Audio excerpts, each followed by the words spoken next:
Cocoa Beach is your ultimate Florida beach vacation. Pack your bags and open your mind. Adventure is calling from Orlando's closest beach. Cocoa Beach is Florida's secret gem that's got it all. It's the budget-friendly, retro-cool destination that families and surfers adore. Come soak up the sun and ride the East Coast's most famous waves. Start planning your one-of-a-kind getaway now at visitspacecoast.com. That's visitspacecoast.com.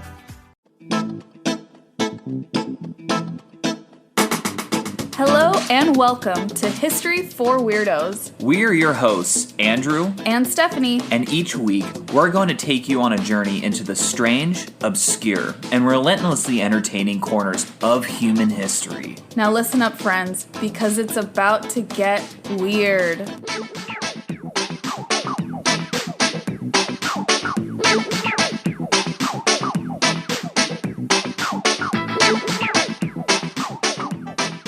Weirdos! Welcome to episode number 67 of the History for Weirdos podcast. As always, we are very happy to be back with a new episode for you all. This week is going to be my week. It's your week, yes. And before we get into it, though, it's actually Stephanie's birthday in a few days. In 10 days? In 10 days, yeah. Or I guess, depending on when you're listening to this, it's not 10 days. It's December 14th. And we already started celebrating this past weekend. We went out with friends and had a lovely time.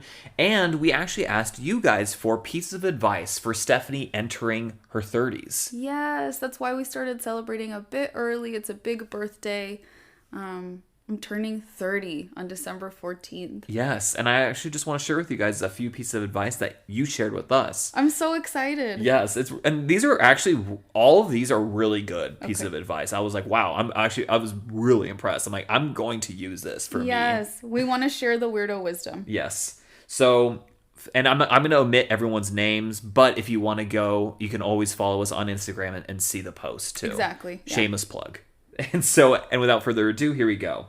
The first piece of advice is from this person's mom, who told her that the wisest people in life are the ones who have a teachable heart and are more ready to listen than to speak. That's beautiful. That's so beautiful. I think even as a therapist, I'm guilty of this. I think a lot of us could do more listening than we do talking. I was going to say that's funny because, like, you're a therapist. You do a lot of listening. I do a lot of listening. Yes. So another piece of advice, this is relationship advice. Every day is a new decision to love your partner. Love is a choice you need to make daily in every circumstance. Aw, that one's so sweet. That one's so sappy, and of course, it's my favorite one. Of course. I love that. And that's a sweet piece of advice to give because it is. We have, obviously, what's one of the things that's unique about this podcast is that we're married. Yes, this is true. Imagine if people listening didn't know that. I imagine you're like, 67 episodes in, and you're like, wait a minute, they're married? I just thought they had amazing chemistry. Okay, this next person's grandmother told him or her, I actually can't tell by the screen name, to enjoy every moment in life because when you're older, you will spend the rest of your life wishing you were where you are right now, young, healthy, and surrounded by family and friends. Young, healthy, and surrounded by family and friends. I love it. That's beautiful. And then also, I think one last one is always make sure that you have me time. Oh, hell yeah. You know what? Buy that slightly too expensive bath bomb and eat that ice cream in the bathtub. And get massages every once in a while because they're amazing. Yes, I love this one. Yeah. The hedonist in me loves this. Ice cream, massages, baths. Heck yeah. Exactly. So there's more, but I just wanted to share just a few that like really caught my eye. I loved that. Thank you so much. Thank you everyone who commented. You could still go and comment on that post. It's just a picture of us before we went out with friends to share your words of wisdom because I am really taking this all to heart. This is definitely a season of reflection for me, so I really appreciate it. I know, you're taking it very seriously. Yes. So without further ado, Stephanie, I believe it is your turn this week. Oh yeah, I gotta talk now. Okay. Gotta talk even more. So this week's episode is unique, even amongst weirdo stuff. And I don't know why I didn't think of a better introduction prior to when I started talking. But You know what? Let me tell you about a little place called Nuremberg. Oh, boy. Okay. So, Nuremberg, in case you didn't know, is the second largest city in the German state of Bavaria. Ah, Bavaria. The first is Munich. Yeah. And it's home to lots of places of higher education. That includes the University of Erlangen-Nuremberg and this really beautiful castle, Nuremberg Castle, which is one of Europe's tallest castles. I actually did not know that. But the reason this city may ring a bell for many of us is likely related to modern historical events. And guess what? They have nothing to do with today's episode, but I'm going to share with you anyway, just in case you're wondering, like, why is this city ringing a bell in my ear, right? Nuremberg held great significance during the Nazi Germany era because of the city's relevance to the Holy Roman Empire and its position in the center of Germany, like its geographical position. The Nazi Party chose this city to be the site of huge conventions known as the Nuremberg rallies. Yeah, I remember. There's really famous pictures. Exactly, yeah. Then what most of us probably remember is, or not remember, but have learned. I was there. Oh, wait a minute. That's no, never. Nope. Nope. Moving on. Between 1945 and 1946, German officials involved in war crimes against humanity were brought before an international tribunal in Nuremberg. Yes. Known as the Nuremberg Trials. This is not the topic of today's episode. I really just wanted to get this out of the way in case you were wondering. Like, why? Why? So the Soviet Union, this is just a really interesting fact, I think, had wanted these trials to actually take place in Berlin.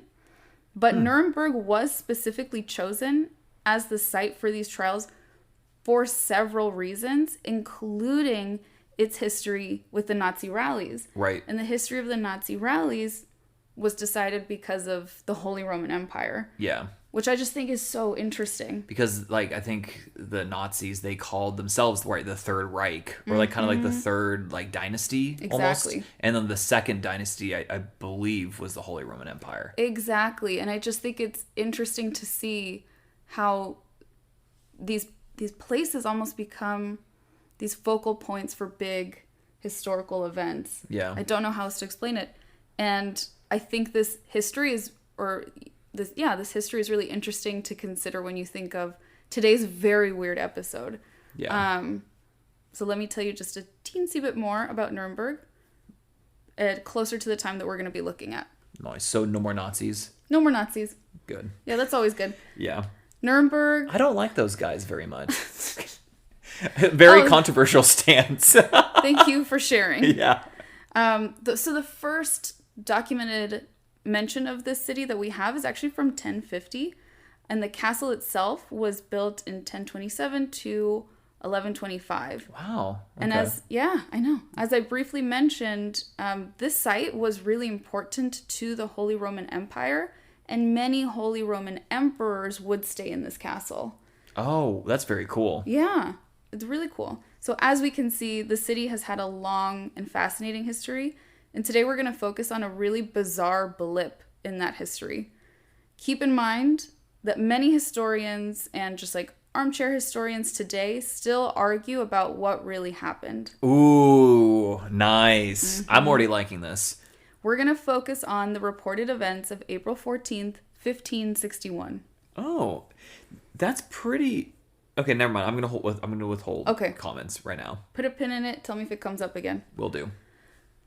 On this day, quote, many men and women reportedly witnessed an aerial battle, quote, out of the sun, followed by the apparition of a large black triangular object. Then spheres and different like cylindrical shaped things fell from the sky and onto the earth in giant clouds of smoke. According to our primary source, which I'll get into in just a bit, witnesses observed hundreds of spheres, cylinders, and other odd-shaped objects moving erratically overhead in the sky. This is the supposed mass sighting of celestial phenomena, aka unidentified flying objects, UFOs, which occurred above Nuremberg, which was then a free city in the Holy Roman Empire. And then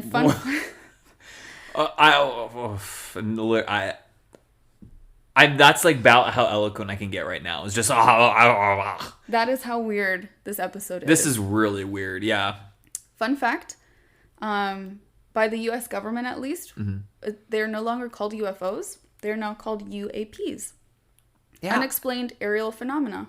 That one's, I guess, more like all encompassing, but it's also very like strange. Like I feel like that was more of like a PR move. It was totally a PR move, I think, because there's a lot of stigma associated with people who've claimed to see UFOs, but UFOs literally just means like an unidentified flying object. Right. Like it's not like if you were to say, "Oh yeah, I saw a UFO," that doesn't mean you're crazy.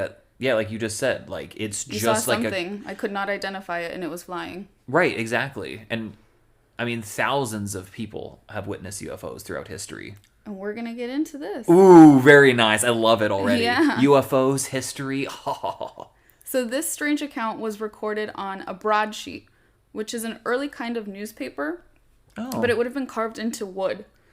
And I guess like posted up for people to read by a reporter, so to speak, named Hans Wolf Glaser, who published the broadsheet for over 30 years until his death in 1573. You can find the full translation of this report online, but I'm just going to read a chunk of the very beginning, and then we can discuss some of the descriptions that it says. So in the morning of April 14th, 1561, at daybreak, between 4 and 5 a.m., a dreadful apparition occurred on the sun. And then this was seen in Nuremberg in the city, before the gates, and in the country, by many men and women.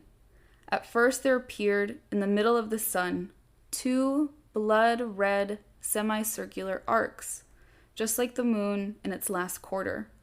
And in the sun, above and below, and on both sides, the color was blood.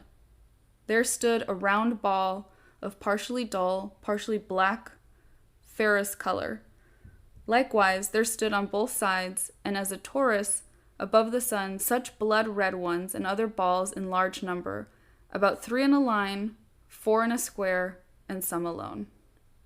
Andrew, what does this sound like to you? Like, what does anything stand out from the descriptions? It's really interesting. From that one unexplained phenomena or unexplained mysteries, there was that one episode of Unsolved Mysteries. Unsolved Mysteries, yeah, the show on Netflix.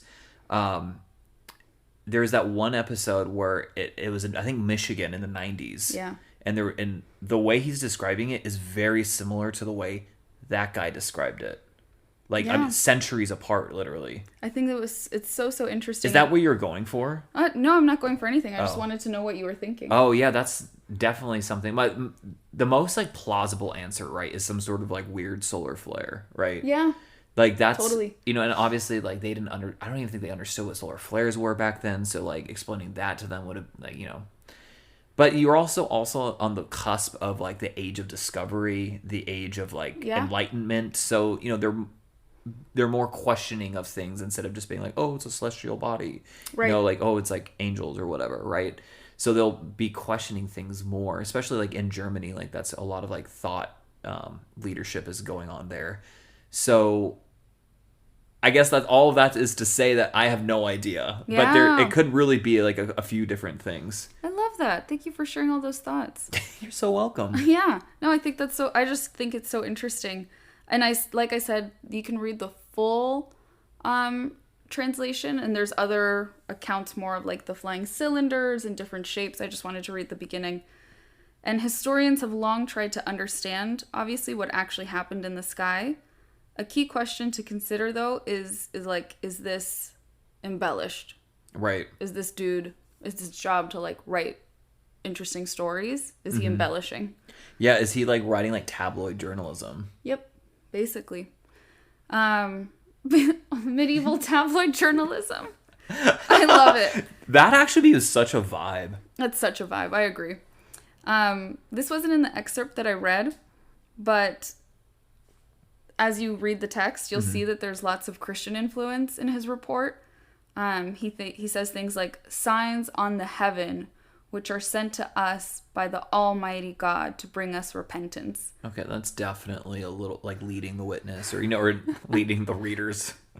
Yes, this has led some to believe that a rare celestial phenomenon, such as a sundog, may have actually been blown out of proportion by Hans Glaser and used as a form of like religious agenda, religious proclamations, propaganda, is it? Right. Anyway, what is a sundog? Yeah, I was just about to ask, well, what the heck is a sundog? I'll tell you. Okay. A sundog, also known as a mock sun, is an atmospheric optical phenomenon that consists of a bright spot on one or both sides of the sun. Two sundogs often flank the sun within a 22-degree halo. And this is caused actually by, I think this is so interesting, by the refraction of sunlight by ice crystals in the atmosphere. Oh, wow. So like we're looking at the sun, the whole planet, or Right. whatever angle it is looking at the sun through a giant crystal. Yeah. Oh my God, that's So so crazy. wild. Sundogs typically appear as a pair of subtly colored patches of light, again in that very specific 22-degree angle, both on the left and right side of the sun. And it's most notable usually when the sun is near the horizon line. They can be seen anywhere in the world during any season, but are not always obvious or very bright. Sundogs are best seen and most conspicuous, again, when the sun is nearing the horizon line. Right. But that's interesting. He said it was like 4 to 5 in the morning. Yeah, that's a good point. That's really early. That's a really good point. And they are really cool looking, the sundogs. You can obviously Google this on your own, but we'll be sure to post a photo. And then I was like, why is it called a sundog? I thought there was going to be a dog involved somehow. Right. Yeah. Is it? So I looked up the etymology of the term sundog, and it's also up for debate. Oh my God. But some think that it comes from the Scandinavian languages. Ooh. Because in Norse mythology, they often reference this constellation of two wolves hunting the sun and the moon, one after and one before. Oh. So they think it's referring to that when it says sundog. I don't know why I think that's so cute, but It makes it so cute. That's why I wanted to include... Like wolfies. Yes. Who doesn't love wolves? I wanted to include that detail. So, Andrew... Yes. I'm going to show you a picture of a sundog. Okay. And then I want you to tell me, just if you're in your opinion, if you think the sundog looks like the description. Okay. So here, let me Google sundog. Sorry, guys, I didn't have it pulled up. I'm a terrible showman. So unprofessional. That's very true. Okay, this is a sundog. Oh, wow. Okay, I've seen that before. I've seen it too. Yeah, I didn't know that had a name. I also have kind of beautiful. I have an astigmatism, and I wear glasses, so I thought it was just me. But when I've seen this before, I thought it was just my astigmatism. That doesn't. I have to say that sort of describes it, but it kind of doesn't though. Yeah. You know, like he also mentioned like the cylinders falling to the sky. Yeah. Like there was, I think the red arcs maybe could like in this one, like especially like maybe. It doesn't sound like what he's referencing to me. It doesn't. Except the arcs, yeah. And that's it. I also don't see, like, the blood red. The blood red. None of these pictures have anything blood red. Yeah. And it's, again, like you said, 4 or 5 in the morning.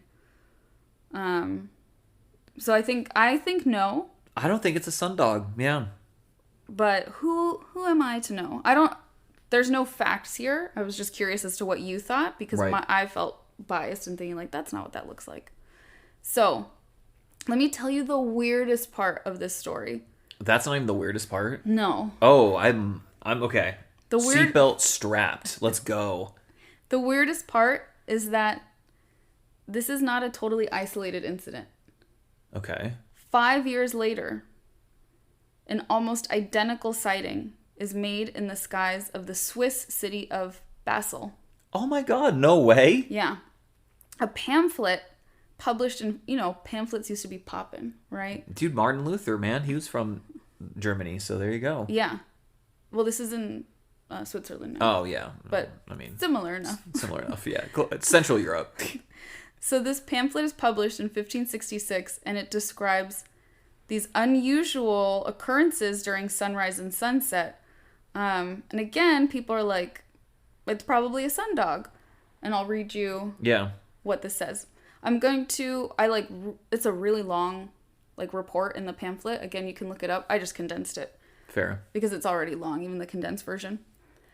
So this is the writer. I actually don't know the name of the person who wrote the pamphlet, but they said, in quote, "It happened in 1566 3 times, on 27 and 28 of July and on August 7, against the sunrise and sunset. We saw strange shapes in the sky above Basel. On the 27th of July, after the sun had shone warm on the clear, bright skies, and then around 9 p.m., it suddenly took a different shape and color. First, the sun lost all its radiance and luster, and it was no bigger than the full moon. And finally, it seemed to weep tears of blood, and the air behind it went dark. At the dawn of August 7th, we saw large black spheres coming and going with great speed and precipitation before the sun, and chattered as if they led a fight. Many of them were fiery and red, and soon crumbled when extinguished." Oh, wow. That does not sound like a sundog at all. To me neither. Yeah, not even a little bit. Pretty interesting, right? And again, 9 p.m., it could, if it's the July, so... It's August, yeah. Or August. July, August. Yeah, so, days are longer, so it could, it is... Nearing the horizon. Yeah. Mm-hmm. But still... It doesn't sound like it. It doesn't sound like it, yeah. I think maybe just the parts of no, I don't think any of it. I'm rereading it and I'm like, wait a second. Again, the blood red, the shade, or the spheres. Sun, the spheres, the sun doesn't change color during a sundog. It just takes in those extraordinary, circular. It just creates these big optical illusion. Yeah, arches. Exactly. Yeah. So it's really interesting to me. I don't think that sounds like a sundog. I'm really interested to hear what the weirdos think. Yeah. So I'm going to give us some context of the time. I think it is important to contextualize that in these times, medieval times, people are not having a good time. Yeah. Right? The average person is living a very hard life. Yeah. And so, kind of like you alluded to earlier, a lot of these broadsheets, pamphlets, and newspapers were for entertainment. So they were prone to sensationalism. Right. Because that's what people wanted to read. We should also remember that many people didn't usually explore the world outside of probably the town they were born in. Right. And they didn't have, in general, a big understanding of natural phenomena like you talked about. This is the time where they're starting to be like, wait, what could cause this? Exactly. And I think it's also interesting to note that similar apparitions of fights between these shapes in the skies are frequently reported during the 30 Years' War from 1618 to 1648. That is strange. Yeah. That's interesting.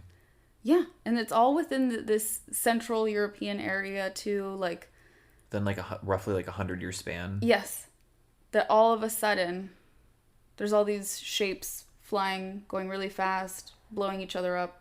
Yeah, it sounds like an aerial battle, but obviously humanity had not invented airplanes at this time, so... Yeah. What do you think, babe? Do you think these were natural phenomena? Do you think something else was happening? Even if it's not extraterrestrial stuff. Right. But do you think it's something other than just weather and... ice crystals, basically? So I'll get to that in a second. I think the thing that I think is really interesting in that this is right around the time where I think literacy is starting to explode. Yeah. Because of the Gutenberg press and everything like that. So you have, I think, this need, basically what I'm just trying to say is the journalistic integrity of these folks is definitely in question. You kind of alluded to that, and I definitely want to make that very clear. It's hard for me to trust what they're saying is true, right? Very much so an unreliable narrator. That's a really good thing to remember is this is the first time that people are like being able to write down stuff and then have that spread to like the mass public. Exactly. So of course you're gonna write crazy stuff. Yeah, like there's no sort of like standards for like being, you know, the truth. You can't just make stuff up and put it on a broadsheet. People would be like, why not? Yeah, they're like, watch me. This is like the second broadsheet we've ever read. What are you talking about? We have like journalists now even like just putting out like whatever they want. So let alone back then, they probably really could do it. Yeah, that's a good point. Especially I doubt like there was any accountability. Right. No one would get in trouble for unless writing an entertaining story. Exactly. Unless like that entertaining story makes like your local lord look bad, then yeah. Okay, but what would be the point of making up seeing fights in the sky? Yeah, that's it. It's to me the thing that's interesting is like, okay, so 2 different reports separated by like 5 years, but roughly the same area. That's the thing. Like this, it's like it could be a coincidence, right? Mm-hmm. But then at the same time, it very well could be that like they did see something similar, and they just couldn't describe adequately what they did see. Mm-hmm. But I mean, I'm trying to see this from like all angles. But like, I mean, it is very strange though that they again.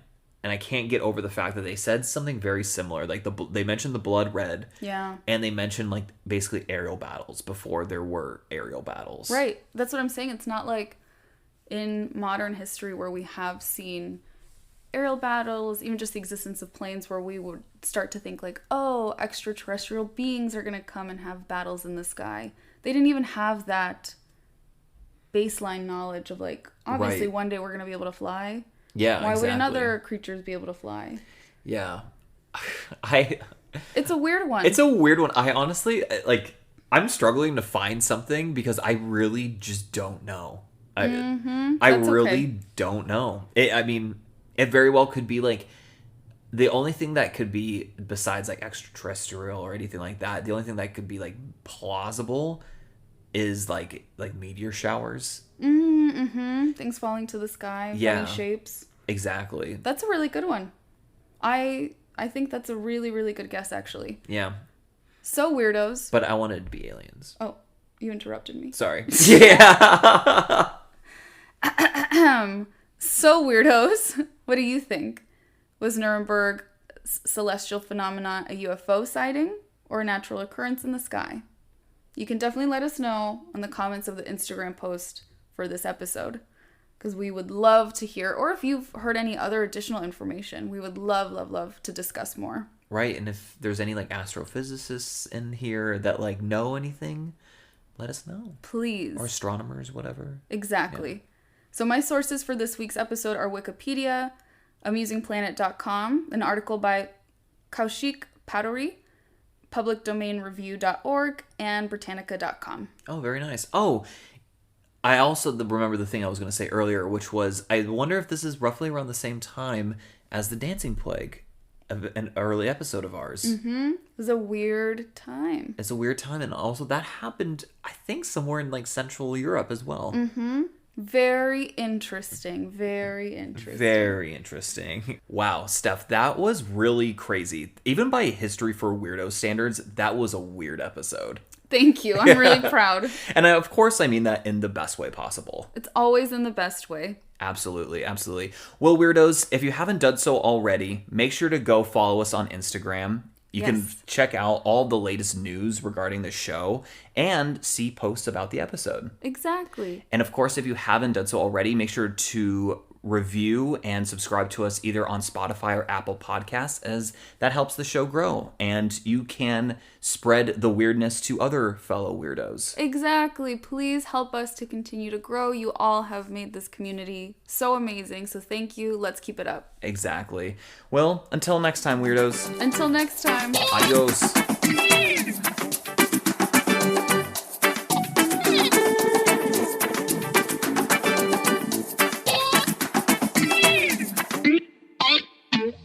To introduce you reading the things, like you say, like, welcome back. Oh fuck, it already started. Welcome back, weirdos. We have to start over. That was too confusing. Cocoa Beach is your ultimate Florida beach vacation. Pack your bags and open your mind. Adventure is calling from Orlando's closest beach. Cocoa Beach is Florida's secret gem that's got it all. It's the budget-friendly, retro-cool destination that families and surfers adore. Come soak up the sun and ride the East Coast's most famous waves. Start planning your one-of-a-kind getaway now at visitspacecoast.com. That's visitspacecoast.com. We all know a guy who only occasionally shaves for big occasions, and it's because that occasional shave really hurts. It's the time of year for big occasions, and yet there he is, suffering with that cheap drugstore razor. Let's help him out. Henson Shaving's line of razors, built with aerospace precision, deliver a smooth shave your dad, brother, and even son can enjoy, eventually. With replacement blades just 10 cents each, you'll buy it once, and they'll use it for life. How's that for the perfect gift? Celebrate with 100 free blades on your first purchase, and no subscription headaches. HensonShaving.com/holiday.